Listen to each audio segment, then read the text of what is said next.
Okay, so I did some research and I asked and I looked it up. I'm going to read it. What people are seeking help for, married people. And this includes men too, I think. Um, what are they really wanting help for? Number one, communication issues. We all know how I feel about communication issues. We do not need more communications training. We need to learn more about how to communicate in relationship. But before that, we need to know very clearly what we need so we can communicate it in a high level way. So, we need to know what we need, right? Before. It's the connection and knowing what we need. We can't make connection if we don't know what we need. Okay, so this is where I'm coming from. This is what I'm talking about. So, conflict resolution, that's number two.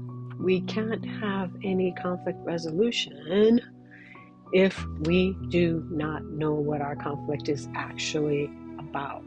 If we don't know what we need, if we don't have clarity of needs, if we don't have clarity of needs, we can't have clarity of communication in relationship. So when we have a conflict, most of the time it causes more conflict. And it goes round and round and round, and people have the same fight over and over again. Couples therapy and couples counseling is missing so many pieces, which is a reason why I say I don't really believe we need that, and I don't really do it that much anymore in my clinical practice. Definitely in coaching, we don't need it. That's why I'm only helping the women, the married women, because if they make shifts, then the shifts happen. And the shifts start with these things. Number three, intimacy and communication. And this is what people don't understand, is that intimacy and connection actually are number one. And before that, so it should be 1.1, 1.2. 1.1 should be, for women especially, connection to ourselves, so that we can figure out what we need very clearly with clarity and stay true to ourselves so that we can connect with our spouses. Got it? I had to get up and move. So it was kind of rallying me up. Okay, work-life balance is number 4 that people are looking for help with.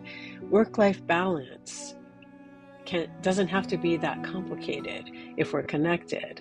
So we need the connection for the communication. We need the connection and intimacy for conflict resolution. If we have connection and intimacy, it will be very difficult for us to have any kind of major conflict we can't resolve. So work-life balance is very similar. This is how we can work together as a team. Once we have connection, we will better be able to be a team in the relationship, and work-life balance doesn't seem that difficult. It's always going to be challenging, especially for women, because we're trained to do everything. But when we have a great team mindset going in the household and we have connection and we're able to communicate our needs very clearly and authentically, then it doesn't seem that hard. Okay, number 5, 6, 7, financial stress, parenting differences, and life transitions. Financial stress is very common when you have very clear communication, because you have connection and intimacy.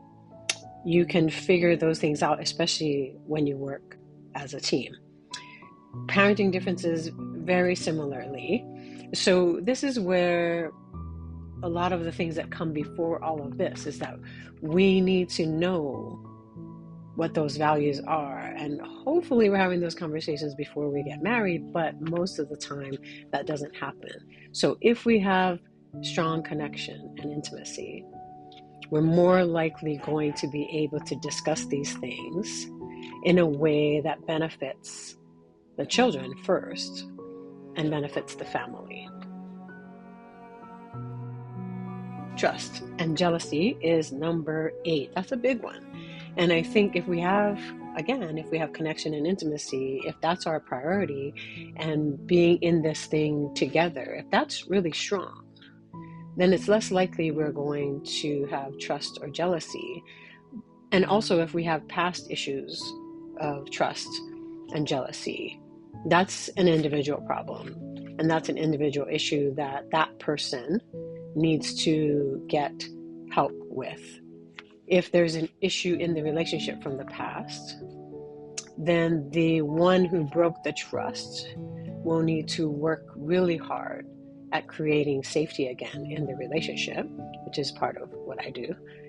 And the other person, the person who has a hard time trusting, is only responsible for working on those issues with themselves, because it didn't start with their spouse or partner, even though there might have been an incident.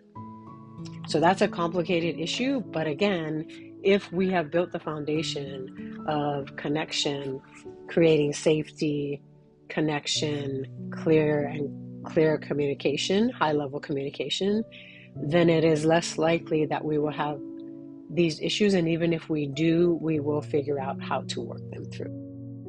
Yes, this is a long one, but we're coming up on number 9 and 10 of the things that married people seek help for online or look it up online. So the things that they're concerned about.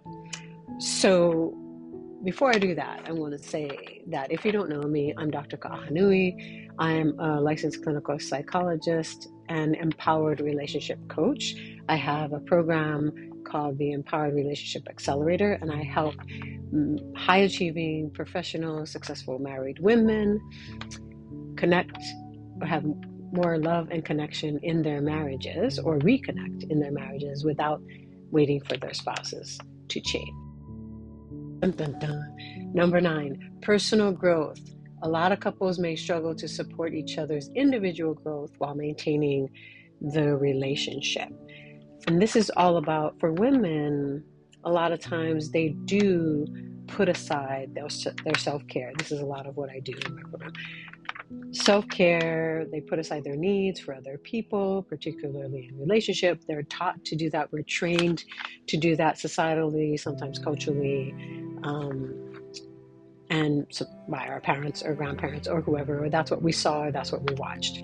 And so no one ever taught us how to maintain our self-care and our boundaries. Nobody talked about boundaries, personal boundaries, self-care and boundaries while we're in relationship.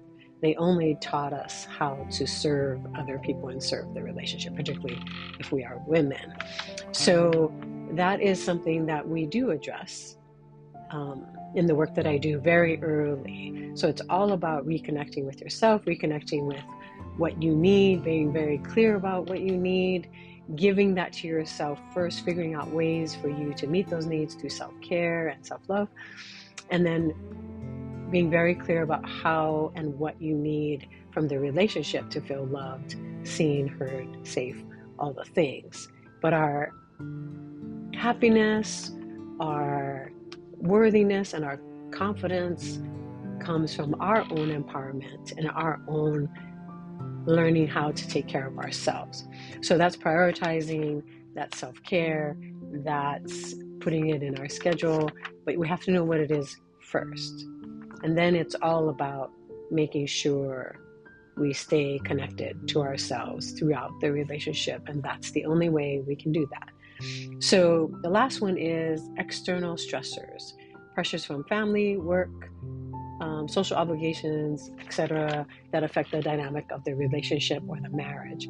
So again, if we have a strong foundation of connection and we have safety and we're doing our self-care, and hopefully they're doing the same, we're going to be more respectful, and we're going to handle these things as a team, and we're going to make decisions based on what is best for the team or for the relationship versus what does everybody else need from us. So it is, the whole thing that I do addresses actually all of these things, but we've kind of flipped it from the traditional ways or the ways that's out there. So let's do things differently. And that was really educational for me. I hope it was educational for you. And if any of those things sparked for you, let me know in the comments. Tell me which ones you were searching for. Take care of you.